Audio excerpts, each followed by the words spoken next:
Requested Reads, officially #1. Woo! Woo! My name's Jess. My name is Hannah. And Ovi was a soft launch. Okay? Yeah. Yeah. This is our first official Requested Reads.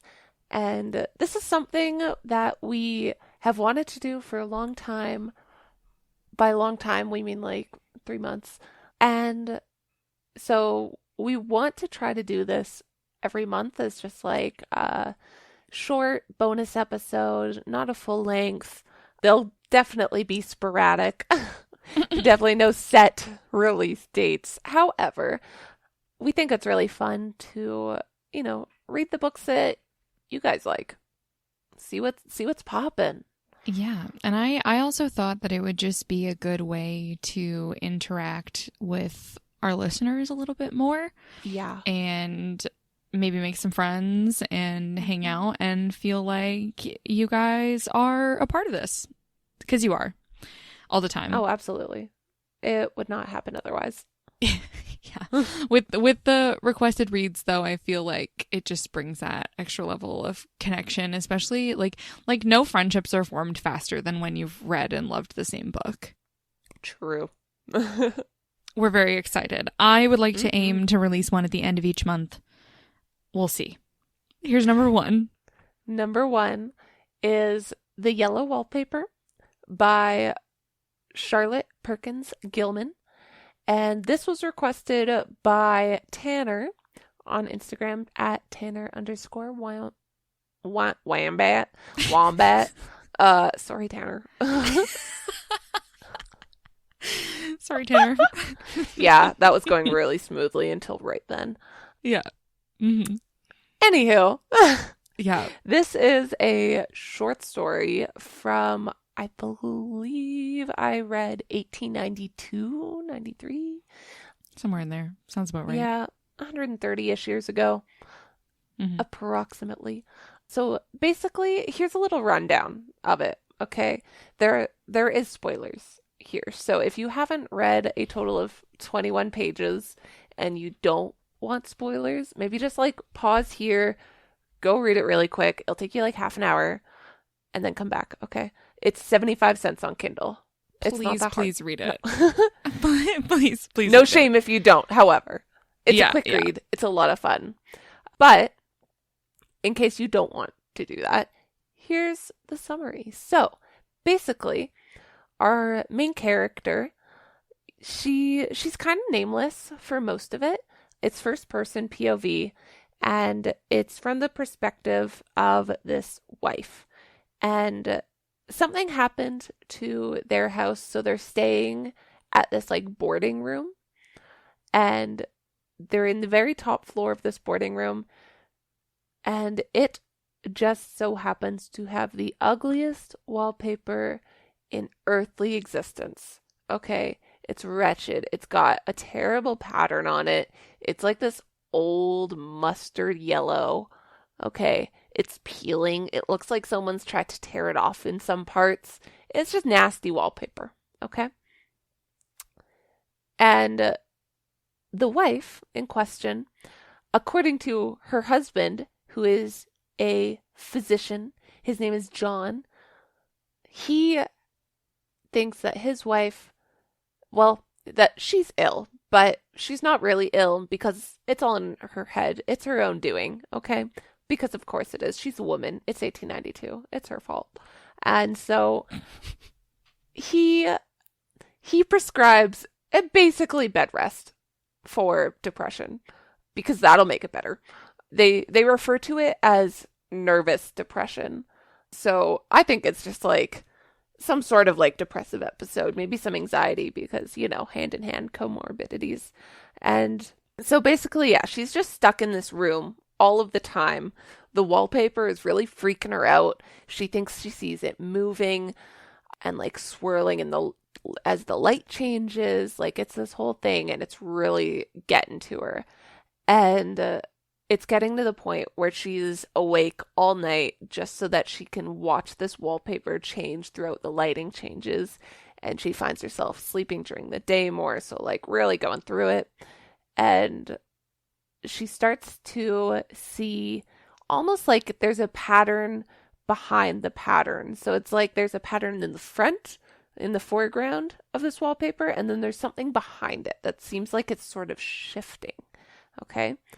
And as this story continues, it starts to seem like it's a woman that is in this like back pattern. And so it's like the foreground pattern is almost like bars, and she's trapped inside of the wall and is just slowly getting more and more desperate to get out of the wall.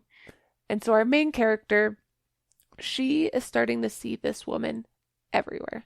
She looks out the window, she sees her, like scurrying along, like trying to hide almost. So she's like hiding behind shrubs when she sees someone coming. And it's like, and everywhere she looks, she sees this female figure. And so her husband, dear old John, useless as he is, still thinks it's in her head. And so their time at this boarding house is swiftly coming to a close. They're about to go back to their own residence. And basically, she snaps, okay? She locks the door. She throws the key out of the window so that no one can get into the room to get her. And she starts tearing the wallpaper off of the walls, trying to get this woman out. And then it's almost as if the perspective of the story shifts, even though it's still first person. It's almost as if you're inside of this woman's head as she's possessed by whatever is in the wall. Well, I should be clear. That's my interpretation of it. Yeah, so the perspective like switches at some point, where instead of ripping the wallpaper, she's now coming out of the wall. Yeah, but it's not clear when it does, and because this is just one long story, it's not chapters, it's just a story, so it feels like it happens in an instant. And then all of a sudden our main girl is addressed by a name, Jane, and so it's like, okay, we're not the same person anymore. And so I thought that gave it a really unsettling feeling, because all of a sudden it's like what you believe to be true about this story and the fact that, it's in this perspective, you are this character in it, all of a sudden that just like falls out from underneath of you. And it's like, whoa, whoa, whoa, what's happening? What's going on? Is she okay? Obviously not. And then the fact that this creature or spirit or whatever it is then basically just like kind of kills the husband, and just like stays in the room with the body for maybe eternity, who's to say. It gets a little freaky deaky, but only at the end. And the entire time it just kind of like leads up to that, and then all of a sudden it's like hold the heck up. This is, I'm trying to think of, those, no, this is a bad metaphor. I was thinking of those like exercise machines that you stand on. It just like shakes you, or it's just like it's like if a book could do that to you, but I'm like, that's terrible. Don't say that, Jess. But here we are. So I can cut it if you want. No, it's fine. Okay. But here we are. Yeah. Yeah. So the gist is that it really freaks you out. I wasn't sure at first if this was going to be more of a spooky read or if it was more of just like an 1800s slice of life read, because there are a lot of those. I have read Jane Austen. We know that it's a very common form of writing in that time. And so, yeah, I really liked the gradual build of the just like unsettling air of the room. And, of course, the wallpaper itself. John, super douche. Okay, listen to your wife, bro. Just because you're a physician does not mean that you are all knowing and just like all that in a bag of chips. Okay, get over yourself. And yeah, just the ending blew my mind. I was not expecting it, and I don't think I've ever read something that did what it did. So that was a really cool experience. Cool. I always love when you tell me your thoughts first. Yeah, I feel like I just like talked for like 10 minutes straight. No, that was perfect. I loved it. I like hearing your thoughts first because I am... Because you studied it. I am neck deep in literary academia. Mm-hmm. And I'm not. I'm like ankle deep. Yeah. And so your opinions are and interpretations and thoughts on what you're reading are completely like untouched and unadulterated by the institution of literary academia. And so I'm always really interested to see what you have to say first, because it's just so interesting to me. And 9 times out of 10, you offer a perspective that I hadn't considered before. Because what happens with literary academia, over time, historians, literary critics, the experts in the field, quote unquote. Quote unquote. Yeah. They will sort of decide on an interpretation based on like the context of the time period that it was written, the context of the author's life, the actual literary devices being used, the, you know, socio-political climate at the time, things like that. And they sort of use that to like inform the interpretation. And then it just sort of gets stuck in that of like, this is the right answer and this is the way to interpret this piece of writing. Yeah. There's only one way to interpret it. It's like, that's literally what interpretation is about. It's individual, bro. Yeah. You're just as bad as John. Yeah, good literary interpretation in literary academia, in my opinion, has nothing to do with whether or not you're right. It just has to do with whether or not you can support your interpretation with textual evidence. So you always have you bring something else to it that I honestly learn from quite a lot, because I obviously, having been in the sort of academic space for so long, like I'm biased by it. I can't not be biased by it. This is the way that I've been taught. You surrounded yourself with it for so long. Of course, you're going to, you know, take that with you. Whereas, you want to know my secret?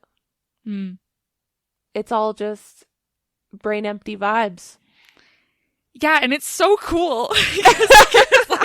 Because like, you're so intelligent, and so this is what I was literally texting you about this earlier. Of like, you're so intelligent, and you have sort of an interesting perspective that's just entirely your own, because you sort of just like figure it out based on like your own experiences and things like that. That comes from a different place than like I've ever encountered before, and so I'm always really fascinated by it. So I love hearing what you have to say about these things without my opinions and what I've been taught and things like that. Which also is something that I do respect a lot. That you're very aware of where you're coming from with your like academic literary opinions, and not just with me. I know you do it with everybody, where you give other readers the chance to form their own opinions before you like delve into it. Well, yeah, because also I learn from that. Like, even just when you're describing your interpretation of like she's being possessed by this entity in the wall. Because when I was taught this story, essentially the interpretation that we were taught was it is in her head. The thing is not real. She's projecting herself and her own struggles onto this woman she's seeing in the wall. Because she's mentally ill. I went full spooky dookie with it, and I was like, there's a spirit in the wall. There's a fucking ghost in the wall. Yeah, and I had never even considered that. You're like, what if there was a ghost? Yeah. It's not in her head. No. Yeah, because what happens with teaching literature is that they teach you methods for interpretation and critical thinking and things like that, but they do it by teaching you an interpretation. Like they take a work and they teach you an interpretation and how they got to that interpretation, and then you can take those methods and apply them to other literary works. But in terms of the works that you discuss in class, you're sort of just taught this one interpretation. Yeah. And so maybe that's just my fault for not questioning things more. but like, the point of the classes is not to learn necessarily about the specific piece you're looking at. It's more to look at the methods. And so they do that by teaching the methods that formed already existing interpretations. And then I can understand that. And then they give you another piece of work that you then interpret and whatever. But in terms of the example works they're using, you don't really get a chance to consider them differently. See, when I read this, I read it this afternoon. Because I wanted it to be fresh when we recorded this. And so I sat down with it for an hour. I read it, and then I was texting you about it when I was like working through it. But the way that I sort of took the story was the fact that like they described how John treated his wife right off the bat. And so that really stuck out to me, was that he is this physician. I actually have a quote here, so I'm going to use that. It's from page 3. And so it says, if a physician of high standing and one's own husband assured friends and relatives that there is really nothing the matter with one but temporary nervous depression, a slight hysterical tendency, what is one to do?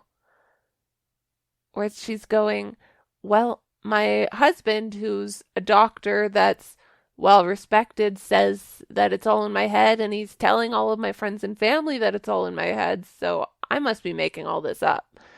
And as, you know, a neurospicy myself, it's one of those experiences, especially in younger years, where I know I've had that feeling of going, well, am I making this up? Am I just gaslighting myself into thinking that there's something wrong with me, and maybe it is all fine. Maybe I am just doing this to myself, when no, like there is something there. You're not crazy for thinking that there's something wrong. It's okay to address that, and you have the right to address that. And so that's kind of where I saw the wife's character coming from, was John just went, nah, you're fine, it's in your head. And she just went, okay, well, I guess I just have to abide by that. And I just went, no. I don't think so. I don't think you have to abide by that. I'm gonna believe you. There's definitely a ghost in the wall. Well, yeah, I was gonna say that makes sense that you for sure thought there was a ghost in the wall because you want to believe her. Yeah. And so, yeah, I just went, it's a book. There's definitely a ghost. I mean, there might be. There could be. Who's to say there's not? If you could find textual evidence. And isn't there at some point she realizes that there's like bars or some kind of like loot rings or something in the room in the wall that would have been used for chains? Or am I crazy? I don't recall that. However, I think like a lot of the times she compared the like foreground pattern in the wallpaper to bars as if it was like a prison bars. Mm-hmm. And so the woman was like in the prison of the wall. And so it was kind of metaphorical in that sense. Yeah, because the whole thing is metaphorical. Hugely. The whole thing is one big allegory for like the beginnings of feminism. Like, I read the character as having a very sort of sardonic thing. Like, when you, like, that quote where you said, oh, what's one to do, of like, she's just gonna believe her husband. I don't think she means that. I think that's her sarcastically being like, oh, what's a woman to do?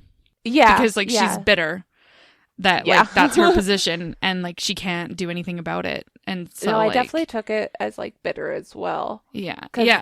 She's like, well, what the fuck am I supposed to do? Like, yeah, I'm a woman. It's 1892. Come on. Like, she understands the fact that socially she just has to obey. Yeah. She's self-aware enough, but she doesn't have the power or the position to be able to do anything about it.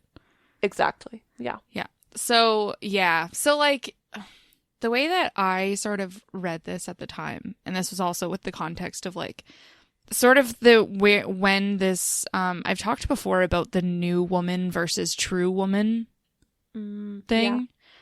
That's when this concept sort of started to emerge, was around this time. And so proto-feminist literature like this started to emerge. And I read it as being metaphorical of that whole sort of discourse. And what did it for me was the fact that their names are John and Jane, as in John or Jane Doe, as in they could be any man or any woman from this time period, and the story would have been exactly the same. Of like, it's less, their characters are less about them as people and more about being the personification of these social standings. Which I think is part of why I was like, maybe this is like a slice of life period piece. Like, oh. Yeah. Which I think kind of goes into it. But I was pleasantly surprised to find the spook. Yeah, I didn't even think about that. I thought it was in her head, and it was just like her sort of subconscious and her psyche sort of showing up and having these visual manifestations of her internal bitterness and frustration over her position and powerlessness as a woman and having to just obey her husband. So she starts projecting, and because she's already mentally ill, it's sort of causing these visions, and so she's starting to see, and then as things escalate, she eventually snaps and kills the husband, which is like almost a warning to men. I read it as of like, yeah, this needs to change. Watch it. Otherwise we will snap. Like you can't be treating women this way. Yeah. And so I sort of read that commentary there at the end, especially. And then what sort of solidified the woman in the wall is really her, and it's like metaphorical for like her own internal struggles is when there is that blurring of who the I is, whether it's her in the room or the woman being freed from the wall. I think the woman is her. Totally. Like, I didn't even go ghost. I've never even considered that. But like because it's a boarding house, right? It's a public thing. So for all we know, that's the ghost of another woman who was trapped there. Yeah. So it's like, and it is a trap. Just like her and you know what? social position is a trap. Both interpretations here are very real and very valid. And I think it's two really fun ways to take it too, because I do really appreciate that, the metaphor of the woman in the wall being her in her own head. But also I just really like ghosts. And so I think both are really fascinating takes and both worth talking about. Yeah, I read the wallpaper as being sort of symbolic for the limits of being a woman in English society at the time. And then, she's stuck in there and this wallpaper starts bothering her. And I think she projects that onto the wallpaper because she doesn't have the power or position or the ability to actually do anything about her own cage, metaphorically. Yeah. So what is one to do? But she can rip wallpaper. Yeah. And so it becomes this fixation. And then she starts seeing this woman in the wall because like she is also trapped and stuck with this wallpaper. But it's not really about the wallpaper. It's not. I do have one more quote to share before we wrap up. And it is from page 16. It says, "The only thing I can think of that it is like is the color of the paper, a yellow smell." And just we've talked about synesthesia, yes, once or twice. And yeah, so I read that and I was just like, that's going in the episode. Yeah, because oh my goodness, as someone that like definitely relates senses to one another. Oh my god. I know exactly what she means. It's so musty and yeah. Yeah. Yeah, the way that the cage is sort of built is quite vivid, and I feel like that's also quite fitting of the story because the whole thing is sort of about feeling and sensation and input and the way that she is sort of stuck, but also Oh my God. feeling so much and dealing with so much all at once. I was just, okay. I was just picturing so like this is the top floor room, and I'm imagining it as like just a very square ass room, okay? And we've gone over how like the pattern in the wallpaper looks like bars, and that the woman behind the wall appears as if she's like rattling the bars of like a prison cell door. But thinking about it as, you know, as the main character, it could also be that, you know, she's trapped inside of a cage as well. Mm-hmm. And, you know, it also just goes into the cage of her own mind, etc., etc. But just like pivoting the perspective of the bars, whether you're inside or outside. Yeah, because they look the same from either side. Mm-hmm. Mm-hmm. But so then that makes even more sense when she rips the bars away by ripping the wallpaper down. She sort of becomes the woman emerging from the wallpaper. Because she is like, it could have been from the other side this whole time. And she is and she does lock herself in there when she does that too. So the door is locked. It's a cage too. Yeah. Whoa. Wow. You were talking and I was just like picturing it and I was like, whoa, dude. Like, well, yeah, like so this short story is one of my favorites ever. This is the only thing I remember from my first year of university. Fun fact. Because this story just really stuck with me, and just like the layering and the symbolism and the like social commentary, but also just this sort of deep hopelessness and helplessness, and how vividly you can see that and how that affects the mind and affects the person, and the things that can cause, like assuming it is all in her head, then like she's sort of devolving into more and more psychosis because of this helplessness and hopelessness that she's feeling, and then ultimately she snaps. And I feel like this story writes that, like paints that picture really, really vividly and really accurately in a way that I've not seen in anything else that I've ever read. And everyone has some sense of it. Everyone knows loss. Everyone knows for the frustration at being stuck to some degree. And I feel like this story does a good job of it. It also does a really good job of explaining feminine rage. Oh yeah. My husband doesn't even want me to write because it's too taxing on me. Fuck off, John. Exactly. And so it's like, oh, like you're so, like you're reading this and you're so angry and you're so frustrated for her. And then Charlotte Perkins Gilman is just like, yeah, that's the point. This is what I live daily at all times. This is the experience of women. Now, do you see? Like, do you understand now? Yeah. And so like she's basically painted this picture of this, you know, new woman archetype of thinking for herself and having her own thoughts and her own ideas and her own visions and dreams, and, you know, being a whole person. She's a woman being a whole person, and you know, the fate that she falls to because of the way that it's received by those around her. It's just sort of like the plight of the new woman. Yeah. I think 1890s feminine rage is a really good way to describe this one. Yeah. Yeah, but it's done so subtly and so gracefully. It is. It's very feminine in that sense. Yeah, which also is another layer to it of like even in her rage. Yeah, you have to be demure at all times. Even in her rage, in she's control. Very graceful until she snaps. Yeah. And then then it becomes a cautionary tale of like, this is where we're headed. Watch out. If you keep treating women only gaslight a woman for so long.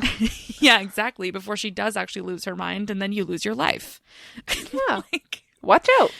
Yeah. Obviously that's very extreme, but I feel like that's kind of the point of art. is to, dramatize and take things to the extreme and to explore those things. But, it's almost dystopian, which is crazy that it feels dystopian when it's just one woman in a room. Yeah. But it is. Poetic. It's sort of like reflecting the sort of dystopia of the time, I suppose. But true. Yeah. So I love this story personally. And when I saw that someone requested it, I was like, oh, we got to do it. Because I mostly just wanted to know what you thought of it. Yeah. Well, I rated it 4 out of 5 stars. So nice. Pretty darn good. I really enjoyed it. Would I read it again? Probably. Good book. Thanks, Tanner. Wham-bat. Wham-bat? Wham-bat. Sorry, Tanner. Sorry, Tanner. Well, Tanner, wherever you are, I hope that this was what you were hoping for when you requested it. Yeah. I hope he still listens. Yeah. Hope so. We'll see. But even if not, I'm just grateful for I had the fun request. Either way. Yeah, because it's such a multi-layered story, and I feel like it's not talked about enough. And I feel like also currently it's relevant with the way that things are going. Yeah. So if you really just want to feel that feminine rage, it's 75 cents on Kindle. Yeah, it's a good one. I like it. I like it a lot. But yeah, that's cool. I just love hearing what you have to say because I learned something. Crazy. And it's great. Adds another layer to, and it also makes me think about it because I'm like, oh, hold on a second. Is that a spirit? Because then if it is a spirit, how do we interpret everything else? I like how the takeaway from this episode is basically you were told what the interpretation was and never actually interpreted it yourself. And I just went, here's my interpretation. Ghosts. Yeah, well, I mean, I did interpret it myself, but that was very informed by the contextual learning at the time, for sure. Yes, your interpretation was guided. Yeah, because I think actually when I wrote a paper on it, it was a research paper, so I had to research other criticism about this, and then either argue for or against the arguments I was reading. I have to say, I do really enjoy being able to go into literature just completely uninformed, unbiased, because I feel like it gives me a very objective point of view. And I go into a lot of pieces of literature like that, like Jane Austen, the Jekyll Brontes, and Hyde, the fact that Jekyll you did and not Hyde. know. The that Bible, was crazy. Okay? The Bible. I read everything as objectively as I can because I really like having the ability to. Yeah. Because I wasn't exposed to a lot of things like that when I was growing up. And of course, I'm not taking a literary degree course in post-secondary, so I'm not exposed to it there either. Yeah. And so I'm really just taking it upon myself at this point, as well as, of course, recommendations from you.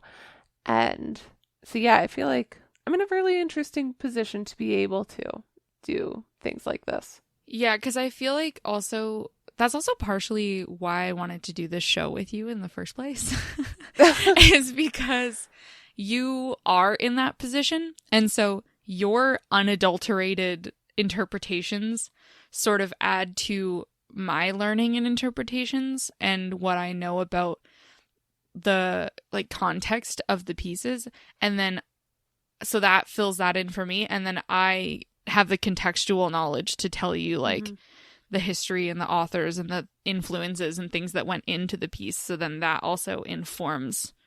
Yeah. You know Which what I mean? mean? Still find fascinating. Yeah, we balance out because I sort of get to vicariously experience all these stories for the first time again through you, and then I bring the info into it, and so it works out. Wow, look at us! We're such a good us. team. Actually, perfect. Unbelievable. Wow, that's the ad for our podcast, guys. if you'd like to find more. Oh, what a nice segue. You can find us pretty much everywhere you stream podcasts except for Amazon. We are on Instagram and Threads at Badly Annotated Pod, or you can email us at badlyannotedpod@gmail.com.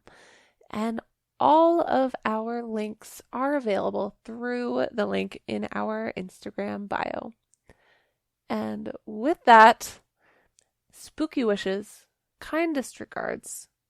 Sincerely, Jess and Hannah.